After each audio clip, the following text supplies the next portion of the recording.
Okay, we're going to go ahead and get started with the webinar. Thank you for joining Leo today for this webinar, How to Impact Policy with Dennis Calabrese. My name is Jim Sullivan. I am the co-founder of Leo, the Wilson Sheehan Lab for Economic Opportunity at the University of Notre Dame. Leo is a nonpartisan research center established in 2012. We partner with nonprofit and government agencies across the country to generate reliable scientific evidence about the impact of programs designed to reduce poverty and improve lives. Our areas of interest include housing, health, criminal justice, education, child welfare, and self-sufficiency. Once we have generated reliable evidence, we work with partners to share this information with a wide range of policymakers and practitioners to drive policy, program, and funding decisions, and in turn, to improve lives. A few quick housekeeping notes before this webinar starts. The webinar is going to be 1 hour. The presentation will be about 35 minutes with 15 to 20 minutes for Q&A. You should feel free to ask questions using the Q&A button at the top of the screen throughout the webinar. Our speaker will get to as many questions as possible. We encourage you to tweet at Leo@ND, that's at LEOATND, and bring others into the conversation using hashtag impacting policy. Both of these are on the screen you can see now. Finally, we will post a recording of the webinar and the slides on Leo's website at leo.nd.edu. We will send an email with details. With that, I'd like to introduce our speaker, Dennis Calabrese. Leo is thrilled to have Dennis with us today. Dennis is a policy and business strategist and substantive policy expert in a wide range of fields, including education, healthcare, criminal justice, nutrition science, and evidence-based policy. He has extensive policy experience, including serving as an active political consultant for senior elected officials. He was chief of staff for a U.S. congressman and most recently president of the Laura and John Arnold Foundation. Clients who have utilized Dennis's services range from large firms to small businesses and entrepreneurial startups, nonprofits, think tanks, professional associations, public policy issue campaigns, and senior elected officials at the local, state, and federal levels. An active speaker and instructor, Dennis has been a guest lecturer at numerous universities, seminars, and training sessions. Dennis is a graduate of Rice University with majors in both economics and political science. He taught a course on policy communications at his alma mater. In today's Leo webinar, Dennis will share his key strategies for providers and researchers interested in policy impact, including how to generate policy relevant evidence, how and when to communicate important information to policymakers, and how to establish yourself as a go-to information source for policymakers. With that, I will turn it over to Dennis for his presentation on how to impact policy. Jim, thank you very much, and thank all of you for attending. We have a very broad topic today, and I want to encourage you and second Jim's suggestion that we really drive this by your questions because of the broad range and nature of this issue. I'd really like to speak about the areas that you have the most interest in. So I'm going to start with kind of a broad overview, and then I'll hope you'll guide this discussion into the areas in which you're most interested.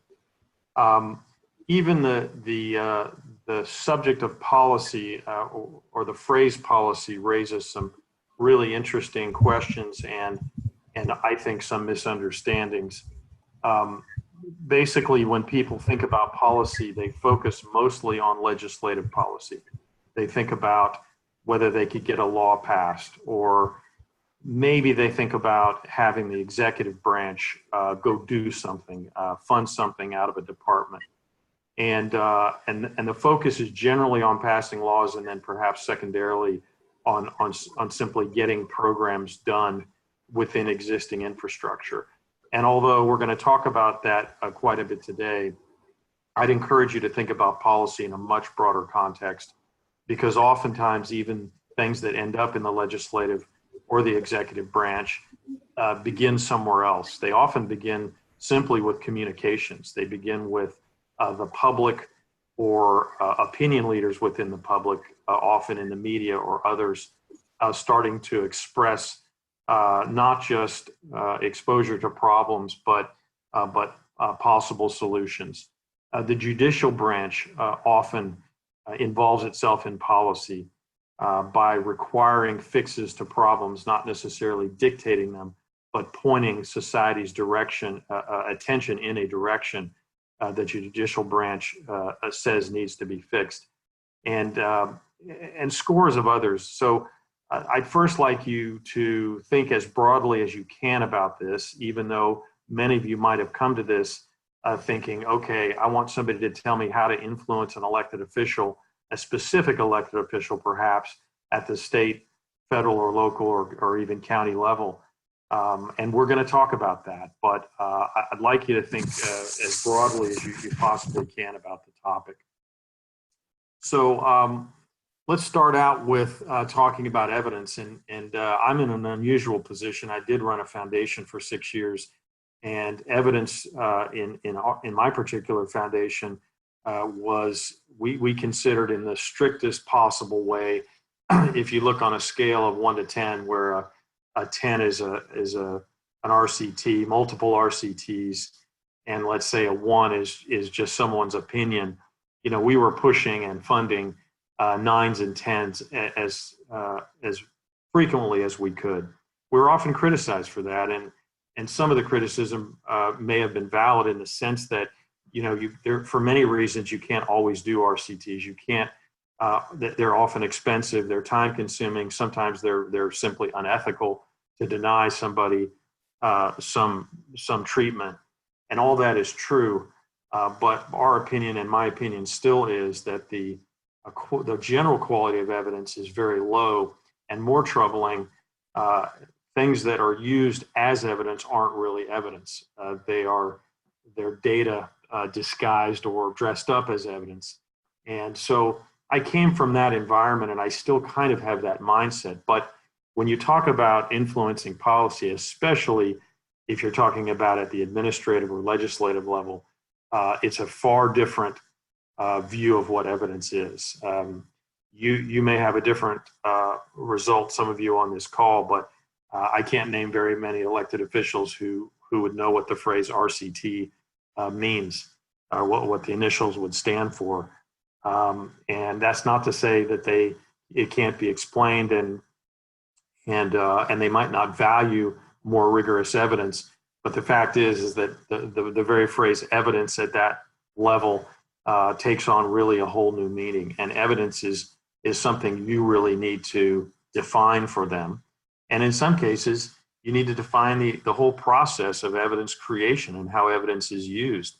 I start sometimes by reminding people of what the basic scientific approach is, which is, you know, making an observation, creating an explanation, and then trying to disprove it with evidence. And that's a lot of what we spend time doing, even in the social science sector, because a lot of the interventions that are being used are not really based on sound evidence. That is not to say that we need sound evidence before proceeding, because one of the ways to develop evidence is to try things. The thing we need to watch is if we're repeatedly trying the same thing without evidence, or we're trying things without creating a framework on which to produce the evidence.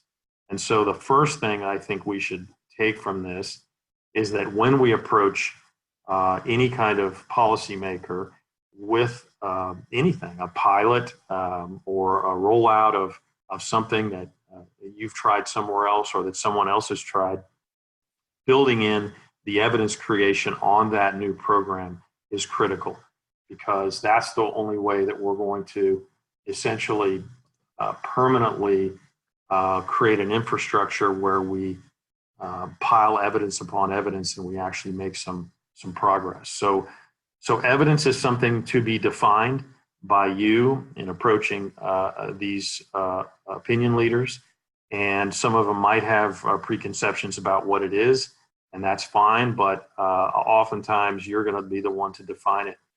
I remember talking to, at the time, he was the mayor of the 10th largest city in America. He's no longer mayor, but I got to know him pretty well working on a policy issue with him. And we were talking one time kind of informally, and I said, what do you, as mayor, if somebody were to bring you an idea, what is influential to you? And he said, show me something that works. And I said, what does works mean? And he said, you tell me. The person coming to see me needs to tell me what works means. But I need to see not an idea. I need to see not a good or a great idea or a clever idea or an entrepreneurial idea or a genius idea. I need to see something that works. And the more we discussed it, he really was unwilling to go much farther than that. He said he would consider implementing almost anything that we could show had worked. And he was a very intelligent guy, graduated #1 in his class at the Air Force Academy, but he had the realities of governing. And that's kind of leads us to the next point on this slide, symptoms versus cause. I spent 6 years, just like I spent 6 years trying to fund evidence and better evidence.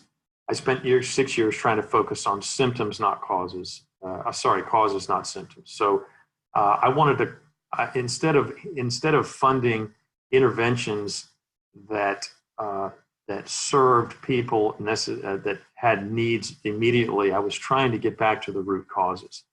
This is in many ways the opposite of what policy systems are set up to do. They're set up to deal with symptoms, especially if you're elected officials. You need to deal with the pressures of the current needs, not necessarily cutting off the pipeline of need. And this is one of the most interesting and, in my opinion, important areas for the folks on this call to think through. We can spend a lifetime dealing with symptoms and ignore causes, and we still have to handle symptoms because we have people in need, but we must also incorporate in our symptomatic action an ability to develop cures for the causes, so that hopefully in the future, the resources we spent on the symptoms can eventually be reduced. But this is a classic case of really what you see down below, policy versus the politics. What is a good policy in the long run might not be the best politics in the short run. If it takes a long time to work and somebody's an elected official and the demands on them are to fix something quickly, then they may feel like that they have to compromise on a long-term cause solution to deal with what the symptoms are. And those are some of the most interesting discussions I have trying to convince policymakers and other leaders that while we deal with the symptoms, we need to invest just as much, if not more, in the root problems. I skipped the middle one there, their problem versus the problem. It's really a restatement of the symptom versus the cause argument. But you might see it sometimes as their problem versus the problem. So they have immediate problems. They have an editorial board, or they have constituents breathing down their throat. Fix X. X is being caused by Y. Y is the problem. We may have fixes for Y. We may have things we want to experiment with Y, but we have limited resources. So we have to be able to balance the mix between their problem and the problem. And then the last thing I put on this slide was third party versus local trust. And what that refers to is oftentimes, I live in Houston, but I work all over the country. I spend a lot of time in virtually every major city. And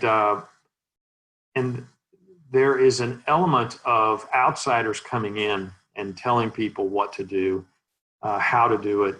And the local trust angle can often really smooth the way for experts from other jurisdictions coming in and trying to make progress in that area.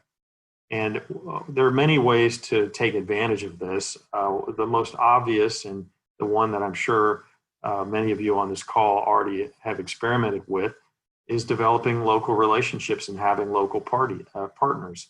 This might be with community leaders. This might be with people from local universities or hospitals or even churches. It just depends on what issue that you're working on, but it is a real issue with policymakers to be able to package and sell whatever we're trying to get implemented in a way that makes them most comfortable. So when we're developing this evidence, somebody from the local university, or if you're working at the state level, the state university, as a partner, can both help the adoption of your plan in the first place, and then of course help the acceptance of whatever the results are. So lots more to say on that, but I gave you a flavor. Please ask any questions if you want to go into any of that further, but I'm going to go ahead and move ahead now to the next slide. So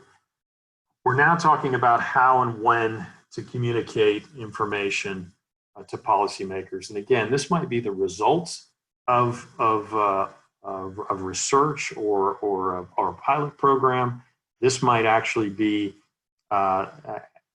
communicating with them about interventions that they need to try or support. So I'm including all this in terms of the communication.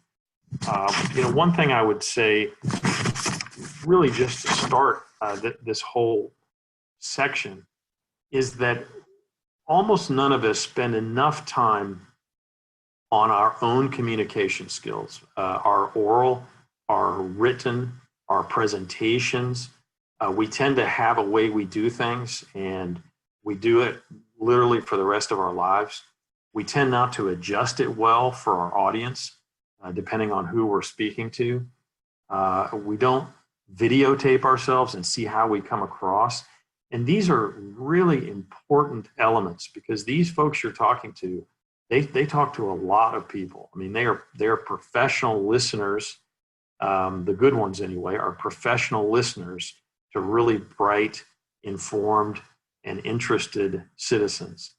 And your ability to be persuasive and a really good communicator is a critical part, and oftentimes one of the most critical parts to your success. So I'd ask you to kind of put aside your ego for a minute, because it's oftentimes tough to judge yourself harshly in a communications environment. And if you want some help with that, just kind of get family and friends around and let them videotape and critique you. You know how fun that will be, but you will get some very, very honest feedback. I mean, just looking at a videotape of yourself giving a presentation is difficult to do for that very reason. It's hard to put ourselves under the microscope. So when you go talk to these folks, make sure that you're the absolute best you can be. I've listed not a complete list, but a sample list of the kind of folks that we would be talking to, whether we're trying to create an intervention and get them to adopt it, or whether we're trying to get them to accept evidence about something that works, or hopefully something maybe that doesn't work that you want them to stop doing. Not enough of that is done. And, I put members last. Members would be, in this case, let's say an elected official, a mayor, a city council, governor, or congressman or senator. But there's a lot of other people that influence those folks. And there's a lot of other information sources that influence them. So we'll talk about the people first. The staff may be the most obvious. A lot of people don't know the staffs of the key elected officials, let's say committee chairman in whatever issue you're working on. This is critical to know and get to know the staff, their needs, their knowledge base, to enhance what the staff knows. You really need to become close to those folks. The committees have both members and staffs also. So there'll be a staffer for a committee as well as a staffer for a member. Very different people with different concerns, different knowledge bases. Both are very important. A lot of us avoid lobbyists. That is to our detriment. Lobbyists are not the most respected profession in the United States. If you look at public opinion polls, and probably some of that is deserved, but some of it is not deserved. So lobbyists are really some of the most effective policy delivering people on the planet, not just because they develop relationships with members, personal relationships, and they do essentially, in many cases, sell that access to clients. But many lobbyists are very, very passionate about issues, and they're passionate about public policy. They're passionate about social policy.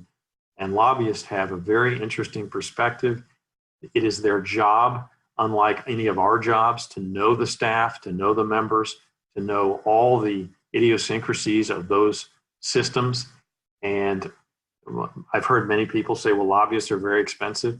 Lobbyists are very expensive, and almost every lobbyist works on pro bono clients that they feel passionately about. And I could go look to LinkedIn right now and find you 10 lobbyists or 20 lobbyists on any issue you wanted to, at any, with respect to any of the things that we would be working on that would be candidates to help us out. Associations, same thing, basically permanent lobbyist groups.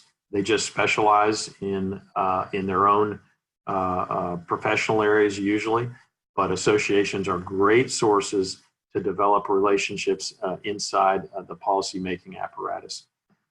Constituents, a very important group, again, often overlooked because it's seemingly a hard group to organize, but a very low number of constituents can influence very, very important decisions. And executive judicial, I talked about that a little earlier.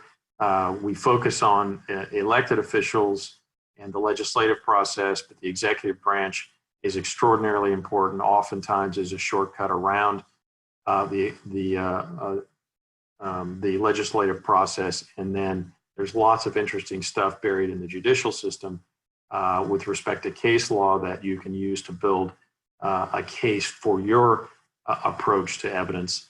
And then, of course, you have the members themselves. These folks are, it's their job to be approachable. Some of them don't accept that responsibility well, but you'd be surprised at the number who do. I'd also like to talk a little bit about some of the information sources that the people on this list look at. I'll start with an interesting one, polling.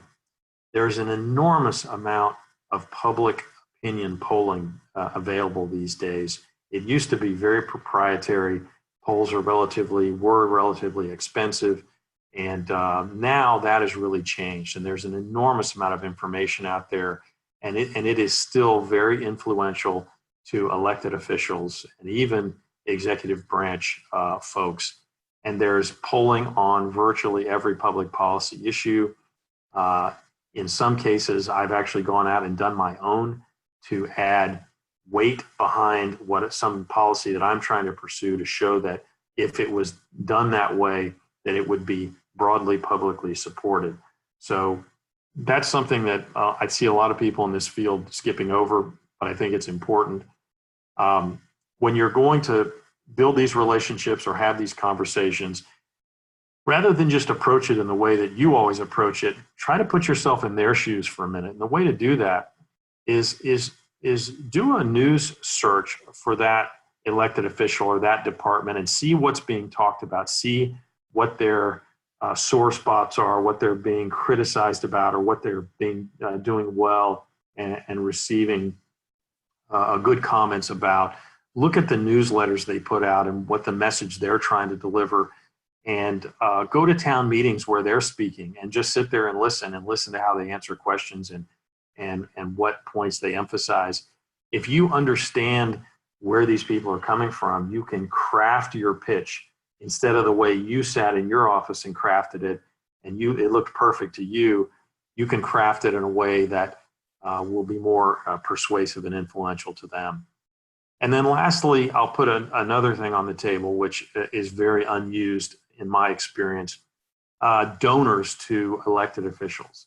If I wanted an elected official to adopt a policy and I had all my evidence lined up, and I thought about, well, I can go in and just do it on the merits, but who do they really trust, and who do they listen to, and who do they really have been around them since the beginning when they got in? Every donor of all these elected officials are public. And many of these donors are very, very passionate about solving public policy issues. There's a perception along the line of the lobbyist perception that donors donate to politicians to get favors for themselves, their business, their friends, and surely that exists. But there are also an enormous number of donors who actually want good government, who are giving to elected officials so they can go solve problems. And unfortunately, when you give to an elected official and you win and they get elected, the problem's not magically solved.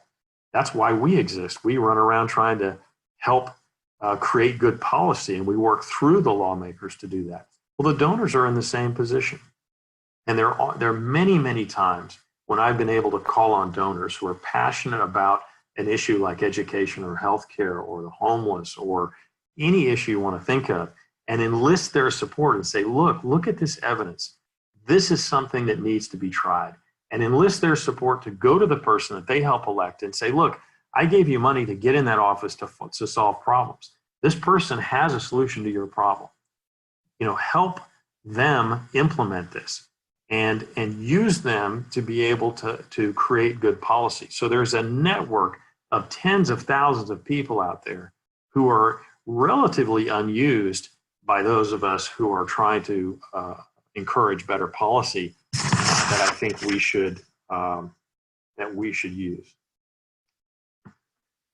So let's talk about the third category now, and this is, well, how do you make yourself into this person that can be a source, or an institution or a nonprofit can be the source, a trusted source for this policy. And so I'm going to give you some tips on that as well. I'll try to run through these quickly so we can leave plenty of time for questions. But here's a few phrases to think about. So first of all, the ability to develop a niche, to have them view you as an expert in blank, whatever it is that you want to be considered an expert is important. It's hard to go in and be a generalist and really pitch something very specific. They want to feel a degree of safety and confidence that if they adopt what you're saying and their questions are criticized, that they can fall back and go, look, this is the person's advice I'm taking. And they want you to be an authority, and an authority generally it has to be defined more narrowly. So that's why I use the word niche there. Second of all, you need to have visibility. People need to know who you are. You need to be able to be referenced. And so if you can't find yourself if they can't find you online, if they can't easily Google you and say, oh yeah, obviously this person has visibility within the field, then that makes them nervous no matter how good your pitch is or how good your evidence is. And obviously that plays into your credibility. Your credibility is a byproduct of a lot of things. One of them, though, is your visibility. One of them is the niche nature of what you're pitching. Another is your pedigree. Where did you come from? What have you done? Where's your degree from? What papers have you written? Who can vouch for you? All those typical things we think of, that is very important and needs to be advertised to those folks so that even if they believe what you're saying, they don't think they can defend it if it is attacked. Because in their minds, there's always someone else out there. So if you're sitting in their office and you give them the greatest pitch on your evidence that you possibly can, their first thought is there's somebody out there that can refute all this. I'm sure there's somebody who can say the opposite. It's just how they think. And generally, they're usually true. They're usually right. There are some people that will refute it. It may not be nearly as effective as yours, but they have to weigh all that and say, okay, how much do I want to put on this? I'll also tell people in these presentations, it's often helpful to tell policymakers what the critics will say about this. Tell them in advance. Make them feel better that you've anticipated what the negatives will be, what will be said to dissuade them, and pre-answer those concerns. And that can also often make them ameliorate what these unknown concerns that they have. Oftentimes they'll follow up with you and say, well, what about this? But oftentimes they won't because they don't have the time, they don't have the resources, and they'll say, that just sounds too risky. There's somebody's gonna blow that up. So think about that in your pitch. The collaboration and share, that is essentially being able to draw other people to your side. so that it's not just you in there. The more you collaborate in advance, and the more you can bring to the table and say, hey, there's a community of us who think this as opposed to just me. That's always helpful. And then lastly, that collaboration and sharing should actually be a network. So you can call on those people so they can send an email and say, yes, I support what that person said. Or you can even send them into the meeting and go, yeah, here's meeting 2, different person coming in saying the same thing. So effective policy initiatives have a network that they can draw on to support what they're saying. So, this is really more obvious things, I would say. Hopefully, these are all things that you have thought of or have maybe already done. But this adds a lot of credibility and visibility to you and your effort. And it's not just about the evidence. So if you have really strong evidence, sure, everybody thinks about writing an op-ed and exposing the evidence to the world, but what you're also doing is exposing yourself as a deliverer of that evidence, and that is as much or more important as the op-ed itself. There have been millions of op-eds throughout history, and few by themselves have really effectively done anything to change policy. It's what you do with that op-ed and the attention you can get and the credibility you could get from that. I'm not going to read through this. A lot of this is self-explanatory. Ask any questions if you don't understand or want any further clarification. I will add one thing that's not on this list. I will bet you if there's 100 people on this call, probably 3 have ever been to an editorial board. I might be exaggerating. It might be 6. But every single day in every major newspaper, there are editorials, not opinion editorials written by citizens, but editorials written by the paper. And policymakers pay attention to those. And those are often duplicated, and reporters read those. And if you haven't been into an editorial board, you need to go to one. They're interesting places. They're obviously not experts. They're people who write about almost every issue, but they listen to experts, and they're developing relationships with editorial boards is often a very valuable tool if you're trying to be geographically specific in a policy, especially, let's say, in a city or a county where they have a major dominant media outlet. Editorial boards is something that is often overlooked. Obviously, getting out and speaking, again, these are pretty self-explanatory. Perhaps most of you on the call have done some of these. If you have any questions or concerns about these, please ask a question about them. It is relatively easy to sign up and testify at hearings. Many people testify. A lot of the testimony is invisible, and so a lot of people think it's not really worthwhile. I would disagree with that. I think it's very worthwhile, especially if you advertise the fact you're going to be there, that you can get people in the room to support you. You can tell members, I'm going to be testifying, please come and hear this. If they can't make it, they'll often give you a meeting instead. It's a great tool to be able to talk to people in a really high profile way. And then more and more, you see committee hearings being videotaped. And in the old days, there were no records, or then there was a written record, then there was an audio record. And nowadays, they're starting to video. There's even a great group out of California, Digital Democracy, that's now putting videos online. I think they started in California, searchable by word. So technology is finally catching up with this dinosaur we call the legislative process. And so these hearings have a lot more potential than ever before if you use them right. And then, of course, more traditional, what I would call education. Again, I won't read through all these. These are pretty self-explanatory. CLE is another kind of hidden gem that a lot of people haven't done. I've taught a lot of CLE classes.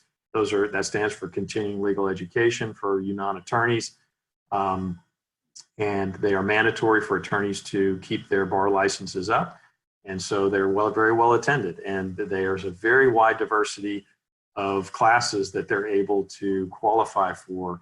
And a lot of these people use expert witnesses in court cases. And it's just a really interesting way to get to know some people who often have very close relationships with policymakers. And then the last slide I have here, perhaps the most self-explanatory of now in this day and age, but obviously using social media and what the new networks are, internet-based networks, boards and organizations in your field, kind of obvious. The last one may not be that obvious, but you can just create events on your own. You can go into a community, and let's say you go into a key part of an area with a key policymaker, and you just host an event to talk about an important issue in the neighborhood. And you invite a reporter, and you invite a blogger, and you invite the staff member, the key staff member of that opinion leader. You would be surprised what you could turn a simple, inexpensive coffee into in terms of leverage on a policy issue. So this is what I mean about thinking broadly. You should think about your job as really running, you're an entrepreneur and you're running a policy initiative campaign. And it has lots of elements. It has, of course, the substance of it, the data, the study, the proof, the evidence, if you will. But it also has all these other elements of politics and policy and communications and networking. And you ought to think of it that way and design a plan as opposed to be tactically oriented. Be strategic about it. Be objective based, develop a strategy, and then put your list of tactics together. And I think that's a more holistic, effective way to look at what you're doing. So I'm out of my allotted time. I need to turn to Q&A now, and I've already got a couple that have come in. So let me start to answer these. And those of you and you can go as far back in this presentation as you want, or you can go into new areas. So we can definitely not cover everything possible to cover in this. The first question was, can anyone just attend an editorial board? What is the procedure around that? So yeah, it's unfortunate that editorial boards are kind of an unknown thing in the world, even though they're occurring constantly all the time, and you can read in the paper any day of the week, every day of the week, a couple of editorials. New York Times, Wall Street Journal, those are very high profile editorials, Washington Post, but local papers are too. The answer to the question is every paper has an editorial board, and it is made up of people at the paper, usually the editor. There'll be usually the opinion editorial page editor will be on the editorial board. In a small paper, there might be 4 or 5. In a large paper, there might be 12 to 15. And these people work at the newspaper, and their job is to sit in usually for, let's say, an hour and listen to people that request an editorial board meeting. And generally, if you look on the website of the newspapers, you can find the email address of the person who schedules those. If you can't find it, just email the editor of the opinion editorial page and say, hey, I want to meet with the editorial board about issue X. And usually they'll ask you a bunch of questions, and you make your case for doing it. They'll schedule a time, and you come in and you say, look, I want your paper to editorialize on this. The city of Houston should implement this pilot program on homelessness. And the basis of my recommendation is this evidence. And here's what's been done in other cities. Here was the result.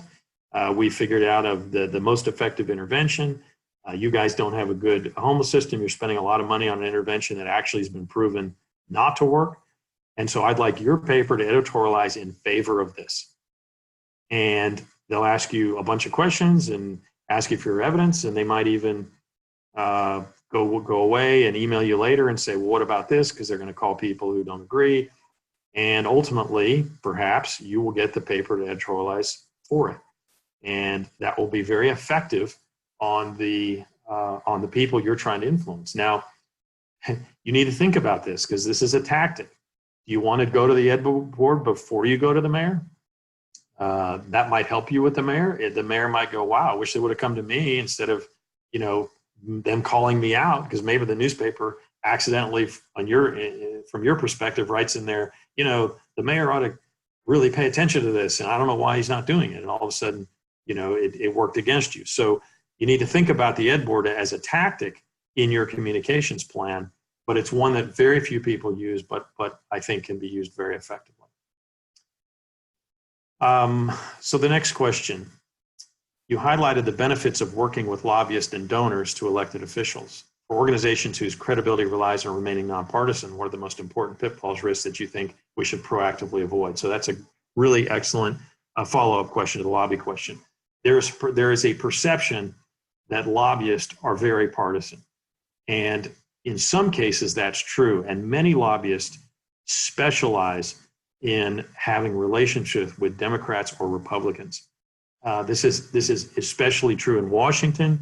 It starts to be much less true on the state level, and it's much less true on the local level. In fact, many city councils, including the city I live in, are nonpartisan elections. Now, you can tell council members being slightly right or slightly left of center in many cases, but the lobbyists tend to be very nonpartisan on the city level. And the issues they're generally employed to argue for are also nonpartisan issues. So the first rule is, in some cases, you just will easily find lobbyists that don't have partisan affiliations. In the cases where you do, but you need the relationships, then you simply employ one from each side. And when I say employ, I don't necessarily mean pay, because again, all those lobbyists know each other, and they generally get along with each other, even ones that don't come from the same side of the aisle. Although I'm not a lobbyist, I've worked with hundreds over the years, and it's a very close-knit community. I've been a policy consultant for my entire professional life, and I have very close friends and work very closely with people that do not share my philosophical leanings. So you do have to be aware of it, but it is not a difficult thing to do to put together a team where you can avoid any kind of partisan problems. Okay, so next question. I want to know if there are any strategies you recommend to trying to have policies, legislation that are already passed in a predominantly red state to pass in blue states after tweaking and repackaging. Yeah, so that's a complicated but really excellent question. So there are cases where you'll have a policy that is in a state that is perceived as partisan, and you're trying to export it to a state that seems to be partisan in the other direction. And I think I'm capturing what you're asking. And this is a very, very common thing. And we're making great strides these days, even in what is described as the most partisan environment ever. We're making great strides in being able to overcome that. The example I'll use, the most prominent example right now, is in criminal justice. So I live in a state that is perceived to be pretty conservative, pretty red. And we are leaders in criminal justice reform. And we have been able to now export that to states that probably should have been leaders in criminal justice reform. And that actually makes it easier to adopt. So my first rule would be find a state where you can actually go do it in the state that you would be less likely seemingly to have done it, and then it'll smooth the way greatly for the other states. The second way to do it, if it starts in a state where it is to be expected and you're trying to export it to another state where it would be unexpected, then you simply need to find supporters in the first state from the other party. So you go and find, let's say you passed a policy in a very Republican state and you're trying to pass it in a Democratic state. Find Democrats in the state you passed it that saw it pass, maybe helped it pass, probably, and saw it start to work, and then go and use them to talk to the people in the other state, saying, "Hey, this isn't a Republican plot. This is a really good policy that helps people, irrespective of what the politics are around it. This is the thing that you really ought to try. So I know what the concern is, but the concern is more of a surface concern. And once you get into the issue and you have the right spokespeople, it is fairly easily disposed of. But don't let it intimidate you from going down that road, because even if the first words out of the policymaker's mouth in the meeting are, "Well, I'm never going to do that. That came from blank," that can be overcome, even if that's their first impression. I have kind of a general question here that says, what advice do you have for a person who is new to the policy world? So I'll give you two pieces of advice. The first I already gave you, but I'll repeat, which is to think about policy as an entrepreneur would a new business. Think of it as a game plan. If you had a new business, well, if you were an entrepreneur and you had a brilliant idea, $4 coffee, that's your idea. Well, okay, that's great. You have the idea. Well, okay, now what? So my advice to you is don't think about the policy. Think about, as an entrepreneur would, well, what do I have to do around that idea?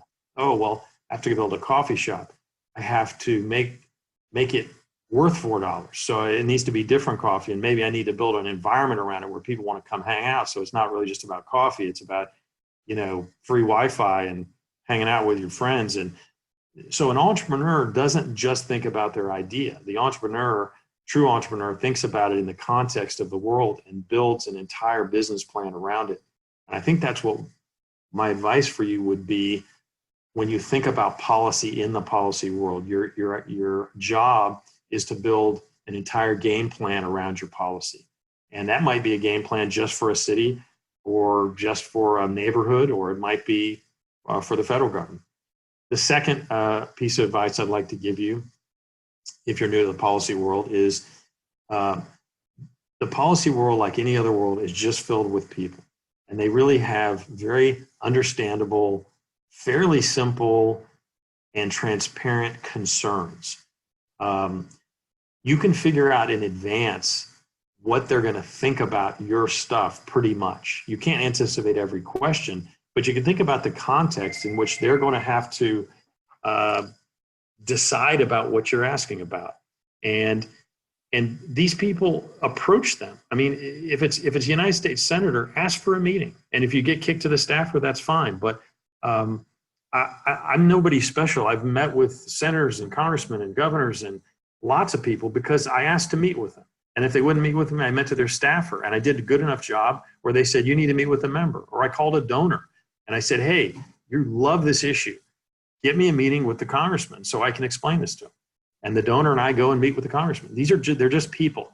And yeah, they're busy and they have a lot of responsibilities, but you're important. And their job is to pass good policy and stop doing bad policy. And to the extent that you're able to help them do that, you're arguably the most important person they could possibly see.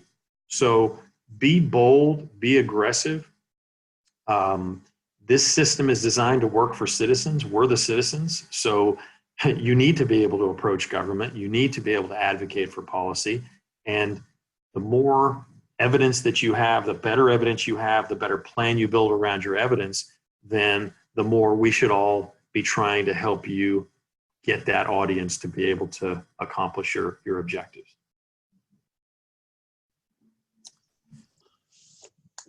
So Dennis, this is Jim.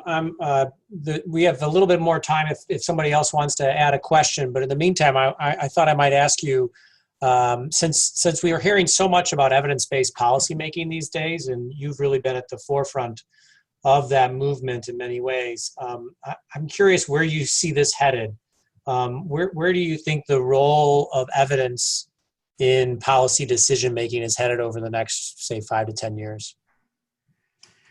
Well, I wish I knew for sure where it was headed. I am heartened by the fact that, as you say, that the role of evidence seems to be increasing. I hesitate to say dramatically. Those of you on this call probably are better qualified than me to even make that statement. But I do see evidence becoming more important.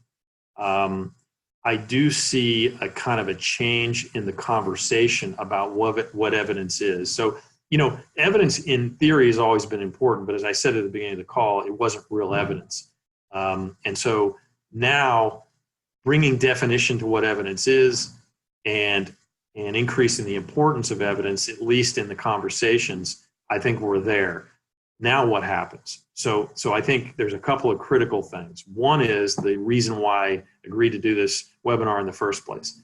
It's not going to get to the finish line, the goal line. And I would define the goal line as where an evidence becomes just an automatic part of all policy decisions, of all research projects. They're all built in, of all social interventions that are funded. They're just built in evidence creators every time we do it. We're not going to get there unless the evidence community itself is able to carry this forward.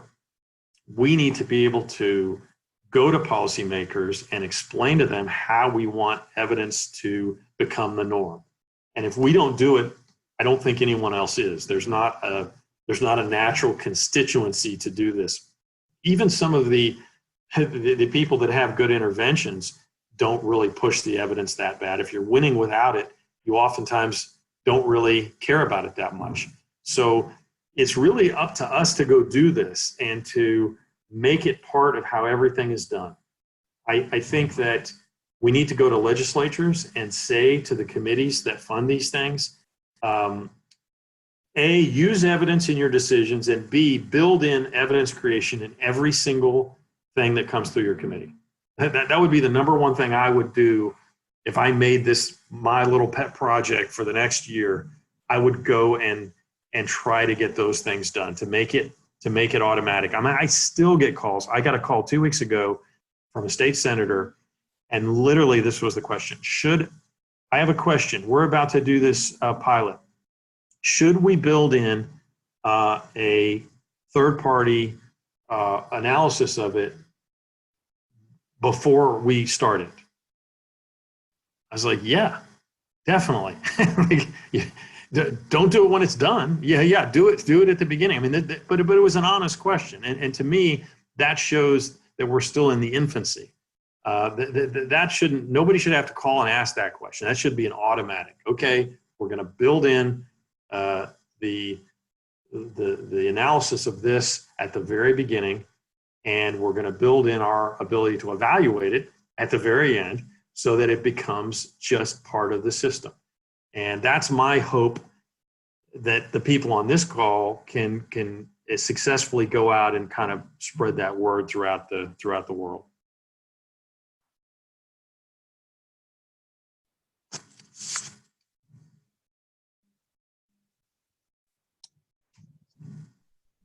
There were a couple questions that were added. We have a few minutes if you want to try to address one. Okay, yeah, I missed those, so I see two more came in. How can nonpartisan 501c3 organizations still participate in the policy conversation while still following the rules of a 501c3 organization? Awesome question. So first of all, talk to your attorney. I'm not an attorney, but I'm going to answer this question because I have a lot of experience. Because I've been involved in numerous 501c3s and C4s. For those of you who are not familiar with the nomenclature, a 501c3 is your classic nonprofit organization. The rules, they're essentially an educational organization. That what they can't do is they can't lobby and they can't advocate for the election or defeat of a candidate. So they can't try to pass or beat a bill in a legislature, and they can't involve themselves in political campaigns. That's a C3. A C4 can do advocacy for bills, not candidates. That's a PAC. So a 501c3 is a public education entity, and you can participate in policy conversations very aggressively, all the way up to the line of when you advocate the passage or defeat of a specific bill. But if a bill contains an idea and the idea has evidence behind it, you can opine on that. So it's the easy thing is when there's not a bill yet. So you can kind of do what you want if there's no bill. And most of these, there's not really bills. There's conversation, there's debate, Now, let's say a bill has been written and you're going to testify in front of a committee on a bill.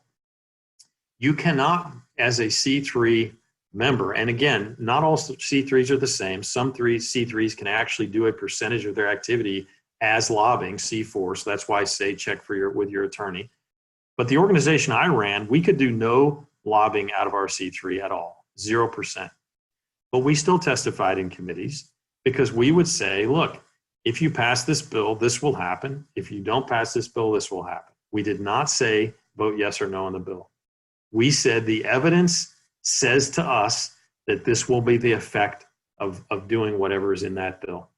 And you can answer questions, you can participate fully in the process, but at the end of the day, you simply can't recommend a yes or no vote on the bill. So that gives you pretty full range to do what you need to do to be an advocate for the evidence. And frankly, going back to a previous question, even if you could advocate a yes or no vote in the bill, it's not as important as explaining the effects of the bill. And so I wouldn't let that deter you, but I would be very careful about it. And I would, ask your attorneys to make sure they're comfortable with it. Lastly, what have you found is the most effective way to ensure that the decision makers we're reaching out to actually understand that our arguments are based on solid evidence? It's typically very hard for people to distinguish great evidence from the mediocre. As you noted, many policymakers may not even know about RCTs and higher standards. So yes, I'm going to give you a little bit of a jaded answer here. I don't really care so much if they actually understand the nuances of the evidence. If A, they recognize that evidence is important, and B, they make the right decision that the evidence points. Now, ideally, you can get their attention and enough time and enough education to them where they are really they get their head around the evidence. That is a pretty big ask. You can maybe get their staff there. You can maybe get some of the people around them. But my argument to you is, look, if they will do the right thing, even if they don't fully understand it, if they understand that you're doing it based on evidence, and they understand that they're making the right decision based on the evidence, then I've done my job for the day. And over the long run, I can get them to be more sophisticated about the difference between kind of evidence. The main worry is that they're not sucked in by non-evidence disguised as evidence. So you need to help them be able to distinguish what your good evidence is and be able to refute the bad evidence, even if they don't understand all the intricacies of it. Because that's, as you know, one of the major problems we have today is evidence that's not really evidence, that is kind of disguised or dressed up as. So I know that's not maybe a satisfactory answer for you all of you, but in the time I have, I would say that's the best I can kind of advise you right now. And you're going to find policymakers that run the gamut from interested to disinterested, but you can still get the right result out of either one. Great. Dennis, this is fantastic. Really appreciate your time. Your comments were tremendously informative. Thanks for sharing your expertise on policy impact with the LEO community. It's been a great discussion. As LEO works to get reliable information into the hands of policymakers to drive decision-making and improve lives, having someone like Dennis share his expertise and advice is invaluable.